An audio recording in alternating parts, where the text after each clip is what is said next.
Assalamualaikum warahmatullahi wabarakatuh. Ibu guru pangajar anu dipihormat sarta rencangan sadaya anu dipikareus. Langkung ti payun hayu urang panjatkeun puji sinareng syukur kehadirat Allah Subhanahu wa taala nu parantos masihan mang pirang-pirang nikmat ka urang sadayana utamina nikmat sehat.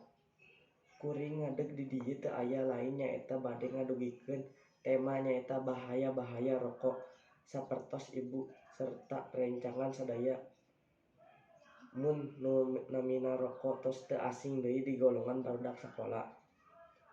Tapi ayeuna mah ti mimiti budak sakola SD, SMP, komode SMA tos hampir sadayana nyobian nu namina rokok. Rokok tiasa menangkeun urang, tapi ukur sasaat. Ari bahayana mah bakal karaos salilana.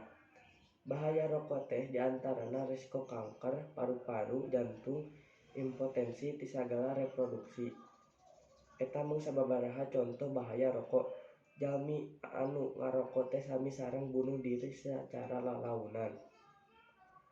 Jalmi nu ngarokok oge sami sareng ngaduruk artos komo pelajar mah sami sareng ngaduruk artos kolot nu tos banting tulang milarian artos kangge ngabelaan urang.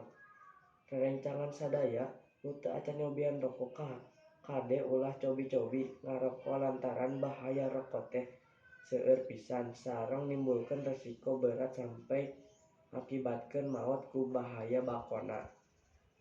Nu tos jadi pecandu rokok hayu urang enggal lirenan kabiasaan awon eta. Langkung sae upami artos nu biasa didurukan eta urang kumpulkeun kangge meser nu leuwih manpaat.